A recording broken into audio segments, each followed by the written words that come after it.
कांग्रेस अध्यक्ष मल्लिकार्जुन खड़गे ने एक बार फिर प्रधानमंत्री नरेंद्र मोदी पर तीखा प्रहार बोला। जयपुर में कांग्रेस का घोषणा पत्र जारी करते हुए उन्होंने प्रधानमंत्री मोदी की जाति पर ही सवाल खड़े कर दिए। साथ ही ये आरोप लगाया कि पीएम मोदी ओबीसी वर्ग से आते ही नहीं हैं। वो भी घासी अपना तेली है, घासी तेली जो होते हैं वो बैकवर्ड में नहीं थे पहले। उन्होंने दावा किया कि गुजरात का सीएम बनने के बाद नरेंद्र मोदी ने ऐसा किया और चुनाव में फायदा मिले इसलिए अपनी जाति वालों को ओबीसी वर्ग में डाल दिया। क्यों डाले वही भी? आप बैकवर्ड के बारे में कुछ नहीं समझते ना, समानता सबको बोलते हैं, तो आप करें क्या? अपने ही कम्युनिटी को गुजरात में काशी तेली बोल के बना। उन्होंने दावा किया कि नरेंद्र मोदी ने ये सब कुछ बहुत चुपचाप तरीके से किया ताकि किसी को कानों कान भनक भी न लगे। वहीं जयपुर में कांग्रेस के वॉर रूम से राजस्थान के लिए कांग्रेस का घोषणा पत्र जारी करते हुए उन्होंने राजस्थान में कांग्रेस की जीत का दावा भी कर दिया और सत्ता में आने के बाद इन वादों को पूरा करने का भरोसा दिलाया। वही वायदे करते हैं जो पूरा कर सके, जिसे अमली जामा पहना जा सके। वहीं पेपर लीक मामले में मुख्यमंत्री अशोक गहलोत सख्त दिखे और उन्होंने दोषियों से सख्ती से निपटने की बात कही। आजीवन कारावास हिंदुस्तान में कहीं नहीं पास हुआ जो हमने कानून बनाया है, पेपर लीक वाला। अशोक गहलोत ने दावा किया कि ऐसे कानून बनाए जाएंगे जिससे जनता का हित तो होगा ही, वहीं अपराधी को भी नहीं छोड़ा जाएगा। राजस्थान में चुनाव जीतने के लिए कांग्रेस ने जनता से कई लोक लुभावन वादे किए। मतदान से 4 दिन पहले कांग्रेस ने अपना घोषणा पत्र जारी किया और सभी वर्गों को साधने की कोशिश की। कांग्रेस ने अपने घोषणा पत्र में 4 लाख युवाओं को सरकारी नौकरी देने का वादा किया है।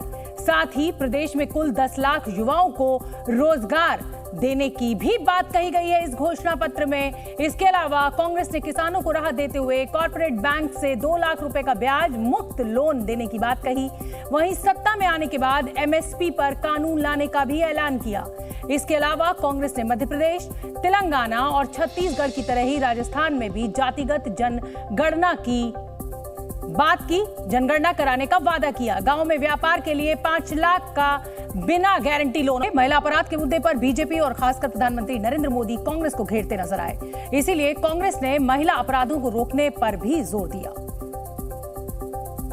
और राजस्थान में बढ़ते महिला अपराध पर लगाम लगाने के लिए कांग्रेस ने हर गांव और हर वार्ड में महिला सुरक्षा प्रहरी नियुक्त करने का ऐलान किया।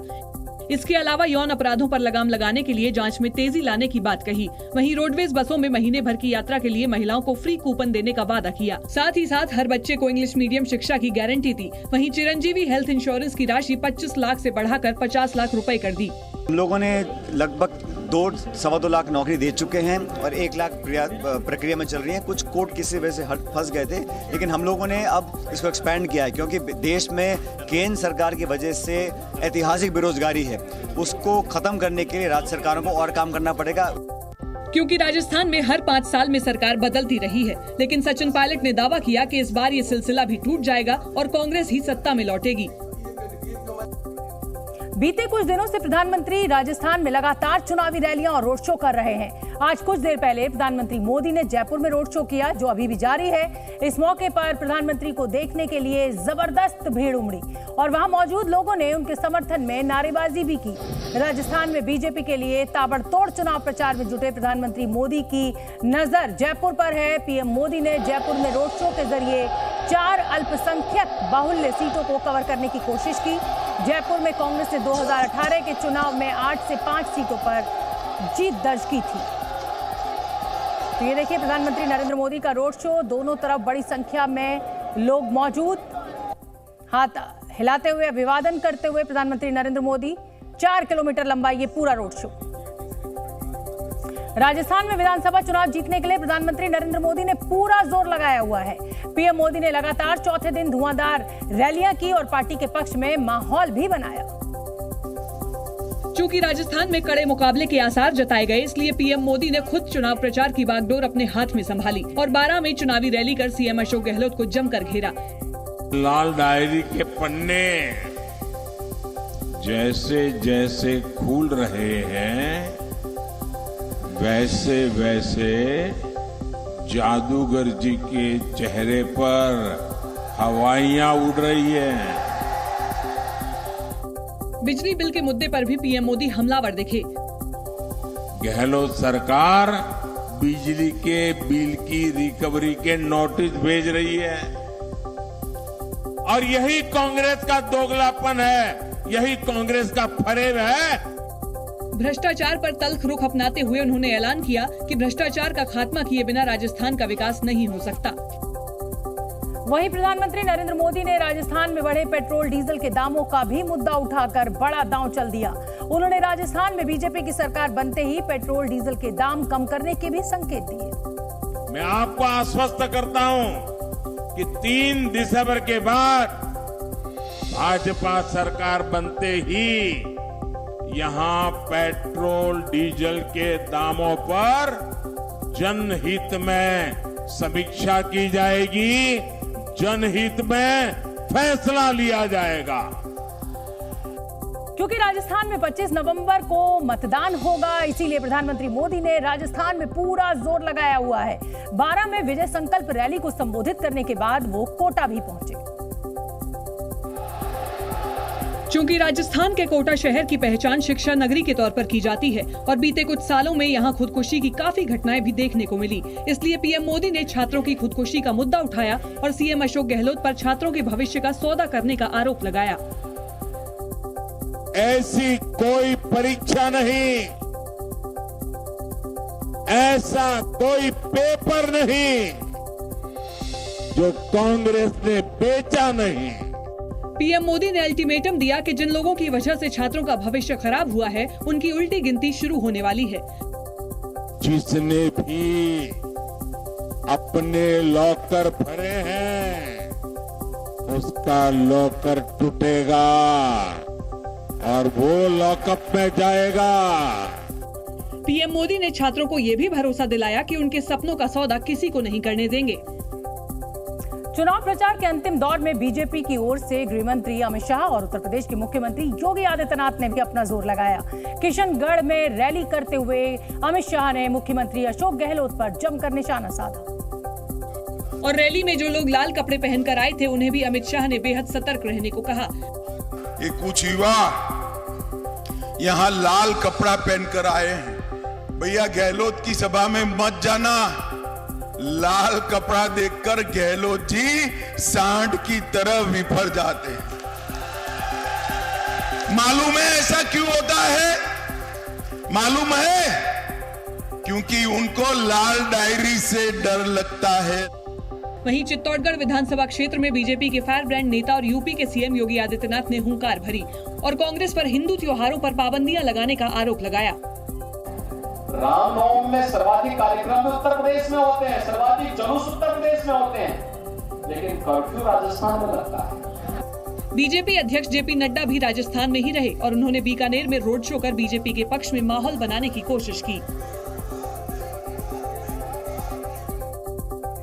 राजस्थान विधानसभा के लिए चुनाव प्रचार जोरों पर है। राजस्थान दौरे पर गए कांग्रेस नेता राहुल गांधी ने उदयपुर में रैली की और इस दौरान उन्होंने बेरोजगारी, महंगाई समेत कई मुद्दों को लेकर बीजेपी पर कड़ा प्रहार किया और बीजेपी पर नफरत फैलाने का आरोप लगाया। राहुल गांधी ने कहा कि बीजेपी देश में हिंसा, डर और नफरत फैलाती है और इसी वजह से बेरोजगारी और महंगाई है। बीजेपी का सिस्टम आपका ध्यान बेरोजगारी और महंगाई से हटाने के लिए नफरत पे ले जाता है। इस दौरान राहुल गांधी ने जाति जनगणना, गरीबी और आदिवासियों के अधिकारों का मुद्दा भी उठाया। राहुल गांधी ने आदिवासियों के अधिकारों की रक्षा करने का भरोसा भी दिया। बीजेपी राजस्थान में कांग्रेस का सूपड़ा साफ करने की बात कह रही है, तो वहीं कांग्रेस सत्ता पर काबिज रहने का दम भर रही है।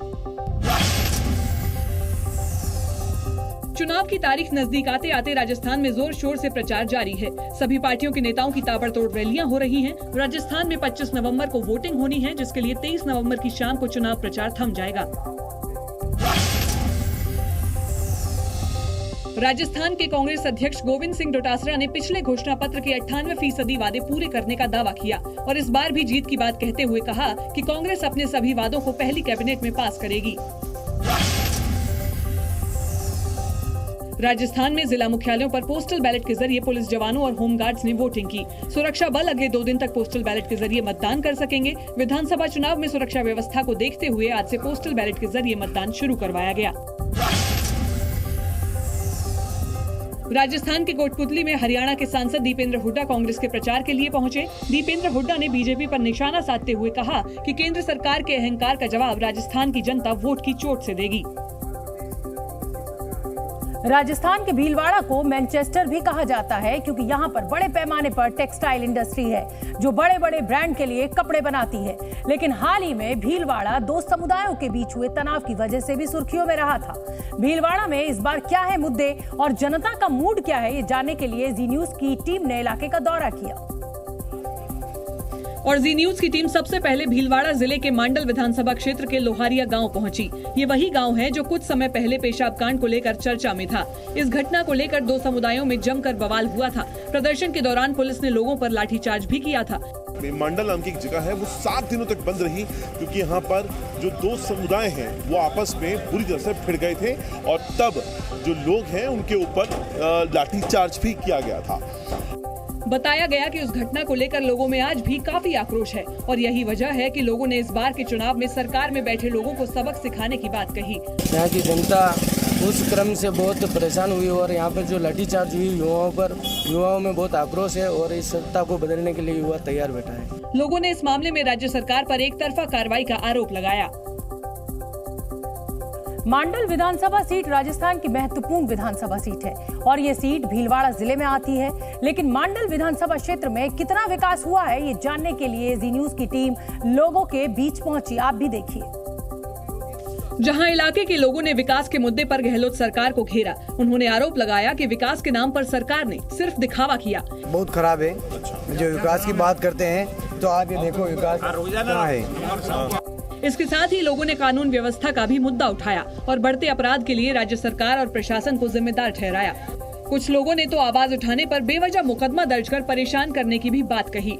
हमें किसी सरकार से कोई लेना देना नहीं, लेकिन जब नारी सुरक्षित नहीं तो हम क्या करेंगे उस पे। और अगर जो कोई बोलता है तो उस पर आप क्या करोगे, पाबंद करा दोगे, मुकदमा बना दोगे। हालांकि लोहारिया गांव में कुछ लोग ऐसे भी मिले जिन्होंने इलाके में विकास के लिए गहलोत सरकार की जमकर तारीफ की। लोहारिया में हॉस्पिटल बना है, बाईपास बना है और ग्रिड सैंक्शन हो गया है। वैसे तो लोहारिया गांव में कोई प्रभावी चुनावी मुद्दा नजर नहीं आया। कुछ लोगों ने दावा किया कि पेशाब कांड को लेकर अभी भी गांव वालों में नाराजगी है और इसका मतदान पर असर पड़ सकता है। भीलवाड़ा जिले में बना और कोठरी नदी पर रेत और बजरी का अवैध खनन भी बड़ा मुद्दा है। आरोप है कि इलाके के माफिया बड़े ही ऑर्गेनाइज तरीके से प्रशासन से मिलीभगत कर अवैध रेत और बजरी खनन का कारोबार चला रहे हैं। जिसकी सच्चाई जानने के लिए जी न्यूज की टीम उस इलाके में पहुंची जहां अवैध तरीके से रेत खनन किया जा रहा था। ये जो पूरा इलाका है ये कोठारी नदी का है और ये दिखाने के लिए हम आपको लाए हैं कि किस तरीके से इल्लीगल तरीके से बकायदा यहाँ ट्रैक्टर ट्रॉली को यहाँ पे प्लेस किया गया है। इस दौरान जी न्यूज ने बजरी ले जा रहे ट्रैक्टर ट्रॉली के ड्राइवर से बातचीत की। बातचीत के दौरान उसने जो बताया वो हैरान कर देने वाला था। बताया गया कि खनन माफिया व्हाट्सएप के जरिए इस धंधे को चलाते हैं। पे वो नंबर लिख देते हैं, इनके आदमी कोई रुकाते नहीं है, रुकाते हैं नंबर देखते ही छोड़ देते हैं। बाकी ट्रैक्टर के 900 रुपए रॉयल्टी ले रहे हैं। आरोप है कि पहले तो नदी से अवैध खनन किया जाता है, फिर रॉयल्टी के नाम पर ट्रैक्टर ट्रॉली वालों से पैसे वसूले जाते हैं। और आरोप ये भी है कि प्रशासन रेत और बजरी खनन माफिया का साथ देता है। इलाके के लोगों के मुताबिक अवैध खनन की वजह से नदियों का जल स्तर बेहद खराब हो गया है, जिसका असर पानी की सप्लाई पर भी पड़ रहा है। और मांडल विधानसभा सीट के बीजेपी प्रत्याशी उदयलाल भड़ाना ने राजस्थान सरकार में राजस्व मंत्री रामलाल जाट पर बजरी माफिया को संरक्षण देने का आरोप लगाया। 1500 डंपर डेली का होता है, जिसे एक डंपर का 13,000 रुपए वो ले रहे हैं और ट्रैक्टर का ले रहे हैं 1,000 रुपए। अब कितना करीब 1.5 करोड़ रुपए का रोज का ये घोटाला है। बीजेपी के आरोपों पर कांग्रेस प्रत्याशी ने भी पलटवार किया और उल्टे बीजेपी पर ही माफिया से मिलीभगत का आरोप लगा दिया। ये वो माफिया है जो चुनाव में उन्हीं के साथ लगे हुए हैं, ये वो माफिया है चुनाव में उन्हीं को चंदा दे रहे हैं। भीलवाड़ा जिले में मांडल विधानसभा सीट सबसे हॉट सीट बनी हुई है। इस सीट से बीजेपी और कांग्रेस समेत सभी पार्टियों के उम्मीदवार धुआंधार चुनाव प्रचार में जुटे हैं। भीलवाड़ा विधानसभा सीट राजस्थान की महत्वपूर्ण विधानसभा सीट है और इसे बीजेपी का गढ़ माना जाता है, लेकिन बताया जा रहा है कि इस बार निर्दलीय प्रत्याशी भीलवाड़ा में बीजेपी और कांग्रेस का खेल बिगाड़ सकते हैं। क्योंकि बीजेपी से टिकट नहीं मिलने से नाराज अशोक कोठारी भी खुद निर्दलीय उम्मीदवार के तौर पर चुनाव मैदान में हैं। हालांकि अशोक कोठारी ने जी न्यूज से बातचीत के दौरान कहा कि उनकी विचारधारा आज भी बीजेपी के साथ है। 1% भी नहीं होगा, कोई वोट बैंक डिवाइड नहीं होगा, जो अपने एक ही है, हम विचारधारा भी एक ही है। भीलवाड़ा अपने टेक्सटाइल बिजनेस के लिए मशहूर है, लेकिन यहाँ के व्यापारियों को उतनी सुविधाएं नहीं मिली जो उन्हें मिलनी चाहिए थी और इस बात का उन्हें भी मलाल है। थोड़ा ट्रैफिक का प्रॉब्लम है, हमारे यहाँ ओवरब्रिज नहीं बन पाए, अंडर ब्रिज में हमेशा पानी बढ़ा रहता है। पिछले 2 दशक से भीलवाड़ा विधानसभा क्षेत्र बीजेपी का गढ़ बना हुआ है, लेकिन इस बार जनता का फैसला क्या होगा इसका पता 3 दिसंबर को ही चल पाएगा। राजस्थान की सियासत में लाल डायरी से सुर्खियों में आए राजेंद्र गुढ़ा के खिलाफ शिकायत दर्ज की गई है। गहलोत सरकार में पूर्व मंत्री और शिवसेना प्रत्याशी राजेंद्र सिंह गुढ़ा के खिलाफ एफआईआर दर्ज हुई है। उदयपुरवाटी विधानसभा से शिवसेना उम्मीदवार राजेंद्र गुढ़ा पर बिना अनुमति के चुनाव प्रचार करने और आचार संहिता का उल्लंघन करने का आरोप लगा है। राजस्थान में विधानसभा चुनाव में वोटिंग प्रतिशत बढ़ाने के लिए जागरूकता रैली निकाली जा रही है। झुंझुनू में युवाओं ने जागरूकता रैली कर यूथ चलो बूथ का नारा दिया, साथ ही मैराथन दौड़ के जरिए ज्यादा से ज्यादा संख्या में वोट डालने की अपील की।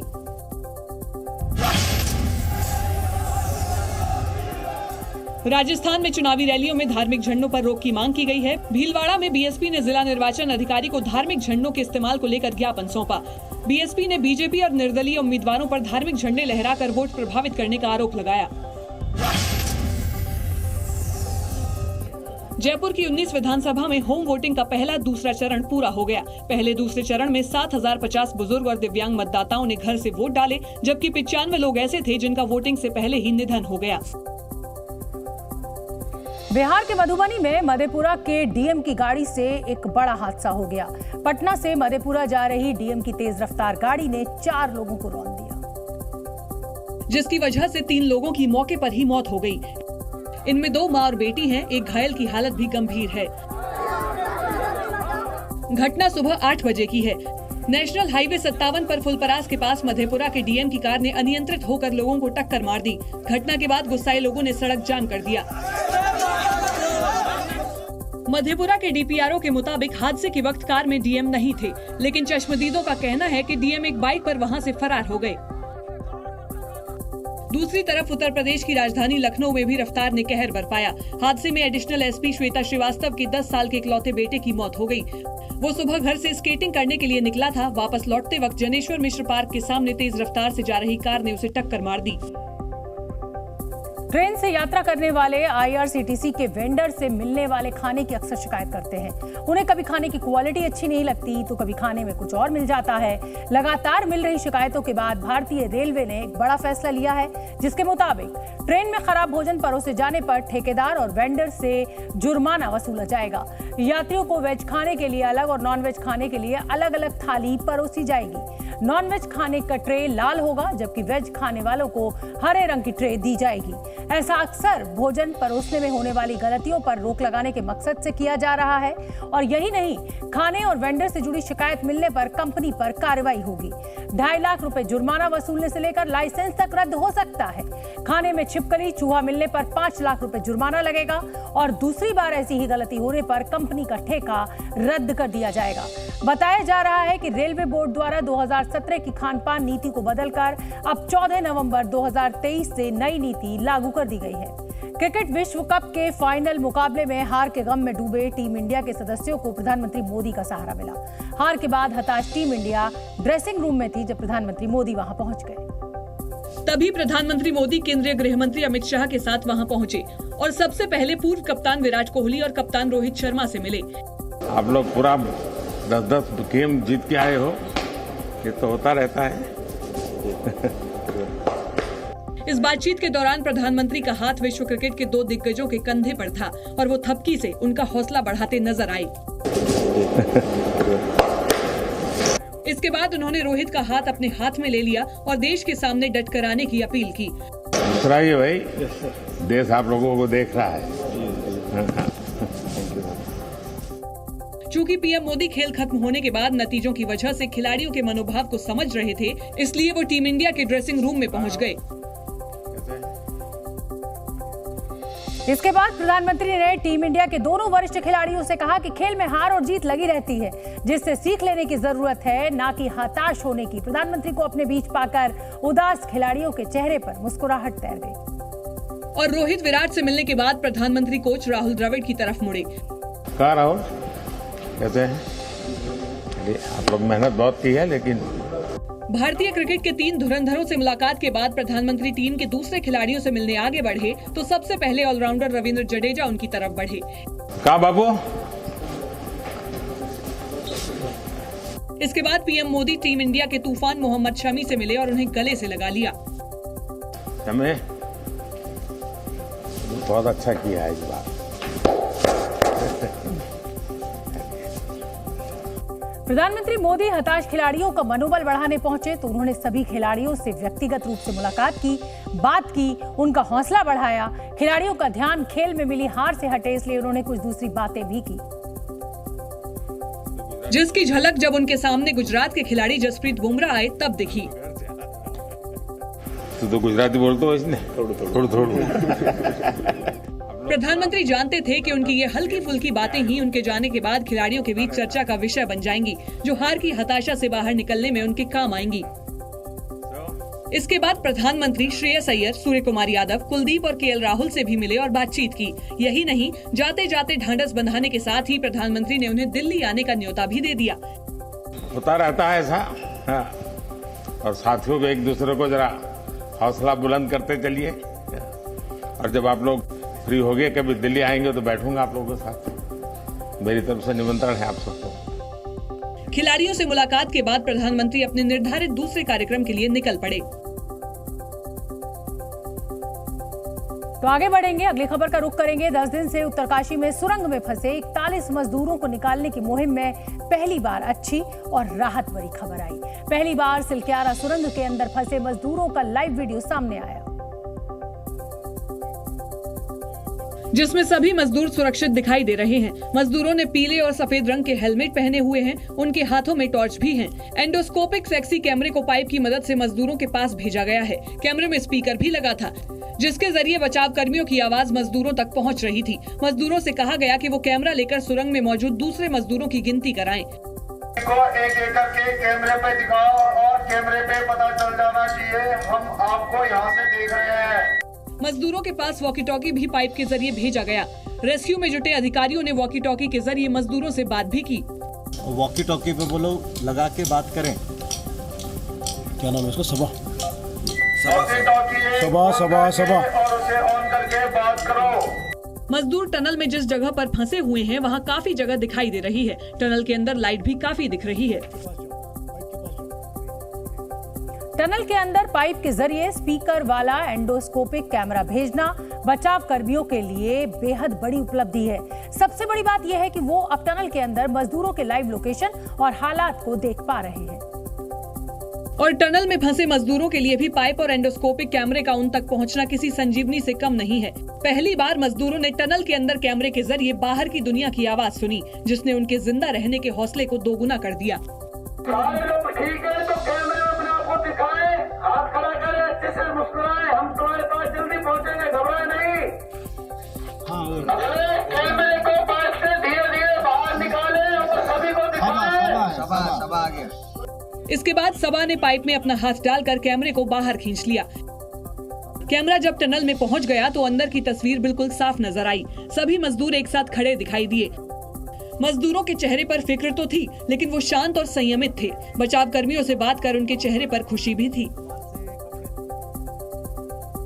कैमरा भेजने के बाद टनल के अंदर मजदूरों से बातचीत के लिए 2-3 वॉकी टॉकी पाइप के जरिए भेजे गए, क्योंकि मजदूर बचाव कर्मियों की आवाज तो सुन रहे थे, लेकिन अपनी आवाज बाहर नहीं पहुंचा पा रहे थे। इसलिए बचाव कर्मियों ने उनसे वॉकी टॉकी को पाइप के पास लाने को कहा। सबा आवाज आ रही है? खोल रहा है। जब वॉकी टॉकी खोल ली गई तब बचाव कर्मियों ने उन्हें पाइप के पास आने को कहा। उसको बोलो वॉकी टॉकी अगर पाइप के पास ला सकते हो तो।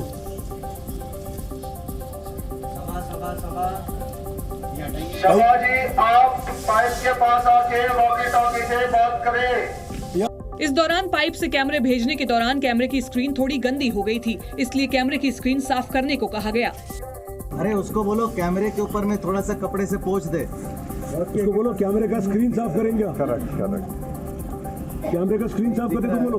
और साफ दिखे, थोड़ा हेजी है। 99.49 मीटर। कैमरे की स्क्रीन को थोड़ा आप साफ कर लो, रुमाल से, कपड़े से, किसी रुमाल या कपड़े से कैमरे को साफ कर लो। एक एक करके साफ समझा है। देखो फसला से आवाज जा रही है, स्पीकर से, ये लाउड स्पीकर से अच्छी आवाज जा रही है। एक बार कैमरे पे सभी लोगों को दिखाओ। कैमरा हो रहा है, फिर आप देखने से ऐसे ढाक दीजिए ना, बस आपको देख बाहर नहीं गई। क्या बात है? तो आप अभी क्लियर हो गया, देखो। अब फिर हाँ वॉकी टॉकी रिकॉर्डिंग हो रहा है ना? हो रहा है, अभी लगा रहा है, बात कर रहा है। रेस्क्यू में जुटे अधिकारियों ने टनल के अंदर मजदूरों से उनका हालचाल जाना और जल्दी बाहर निकालने का भरोसा दिया। मजदूरों ने अधिकारियों को टनल के अंदर मौजूद स्थिति के बारे में भी जानकारी दी और कहा कि उनकी हालत बेहद खराब है और उन्हें जल्द से जल्द बाहर निकाला जाए। मजदूरों ने पूछा कि रेस्क्यू का प्रोग्रेस क्या है, कृपया हमें जल्दी से बाहर निकालें। हर गुजरते दिन के साथ यहाँ रहना और भी मुश्किल होता जा रहा है। इस बातचीत के दौरान बचाव कर्मियों को लगा कि उन्हें अब पाइप के जरिए खाना भेजना चाहिए, इसलिए कैमरा पाइप से निकाल लेना चाहिए। 20 साल ये कौन है? ये विश्वजीत है। उसके बगल वाला आई थिंक अभी सर खाना भेजना जरूरी है हमें, वो भी आएगा, है ना? अभी हम क्या करते हैं, पानी उनको बोलो, हम लोग अभी पाइप को साफ करेंगे थोड़ी देर बाद, पानी के साथ और ब्लोअर के साथ, एक बार ये तो कैमरे के बाहर पानी और कंप्रेसर के साथ साफ करेंगे हम पाइप को, बता दो उनको। अब वापस भेजने बोलो उसको वापस। हम थोड़ी देर में पानी से पाइप को साफ करेंगे।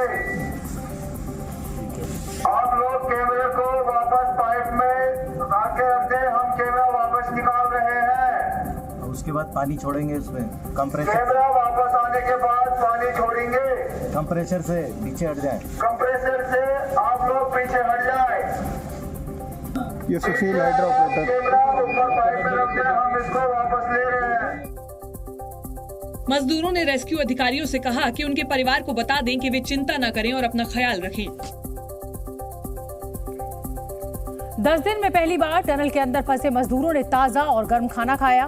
पाइप से पहली बार बोतलों में भरकर खाना टनल के अंदर मजदूरों के पास भेजा गया और पहली बार मजदूरों के लिए खिचड़ी बनाई गई, जिसे बोतलों में भरकर टनल के अंदर पाइप के जरिए भेजा गया।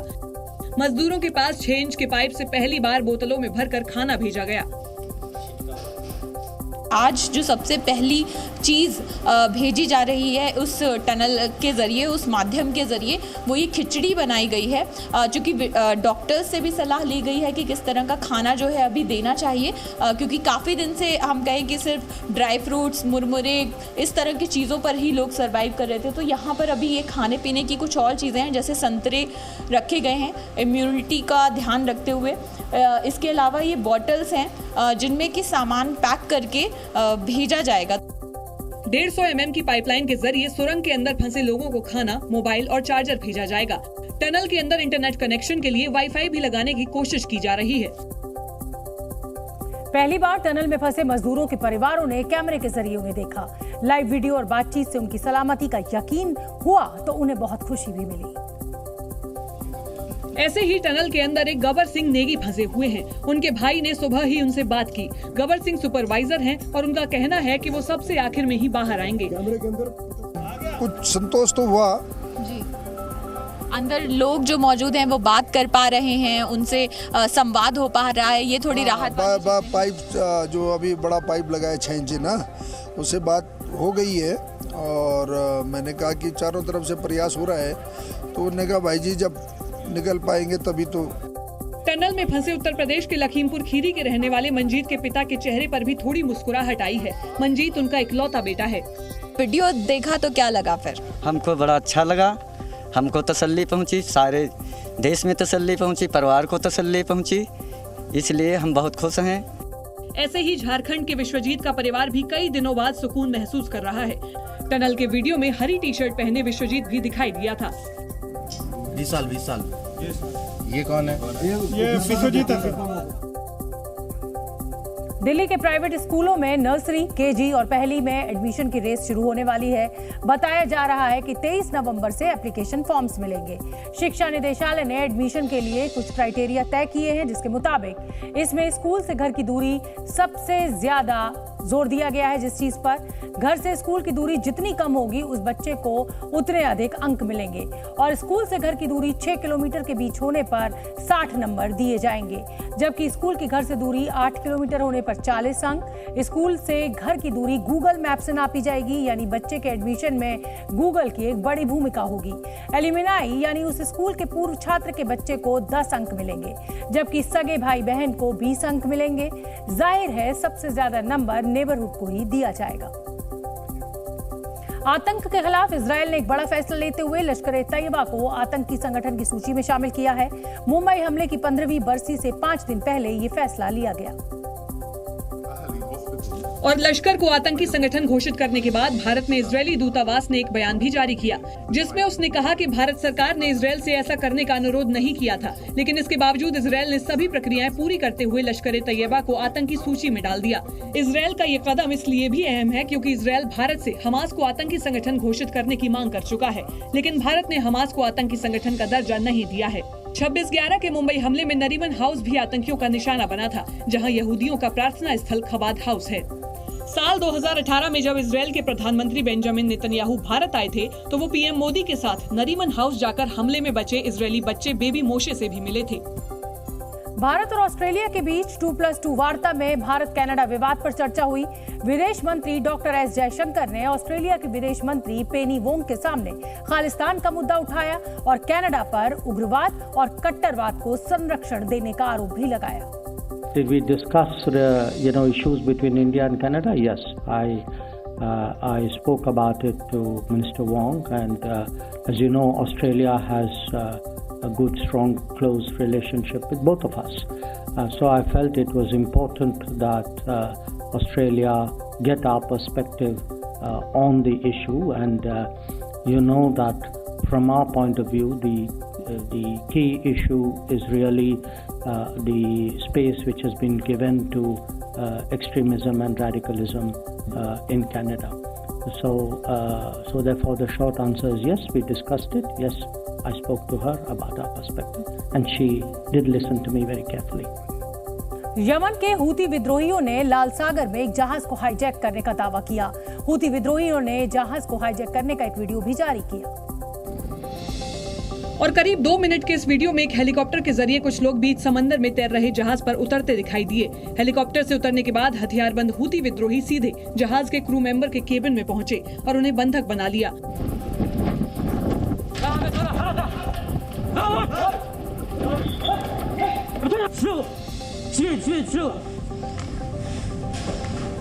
वहीं एक हूती विद्रोही हथियार लहराते हुए अल्लाहू अकबर के नारे लगा रहा था।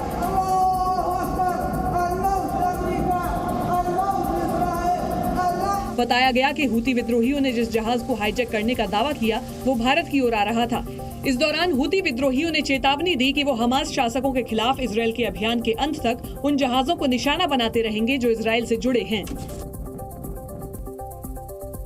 इस बार मिस यूनिवर्स का ताज निकारागुआ की शेनिस पलासियोस के सिर पर सजा, लेकिन जिस आखिरी सवाल के बाद ये खिताब उनके नाम हुआ, उसकी दुनिया भर में सिर्फ चर्चा ही नहीं हो रही, बल्कि सोशल मीडिया पर भी खूब वायरल हो रही है।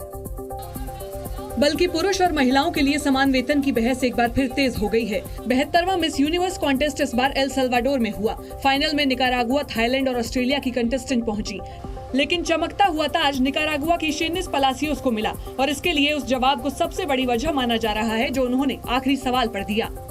You could live 1 year in another woman's shoes. Who would you choose and why? इस सवाल पर निकारागुआ की शेनिस पलासियोस ने कोमल स्वर में बुलंद जवाब दिया। Y haría lo posible para que las brechas salariales de esa época fueran una oportunidad perfecta para que muchas mujeres pudieran trabajar. Bharat की बात करें तो आज भी तकनीकी क्षेत्र में समान पद पर काम करने वाले महिला और पुरुषों की आय में 28 से 30% तक का अंतर है। हालांकि वैश्विक स्तर पर जेंडर पे गैप जैसे मुद्दों के उठते रहने से कई कंपनियों ने समान पद पर समान आय की पॉलिसी भी लागू की है।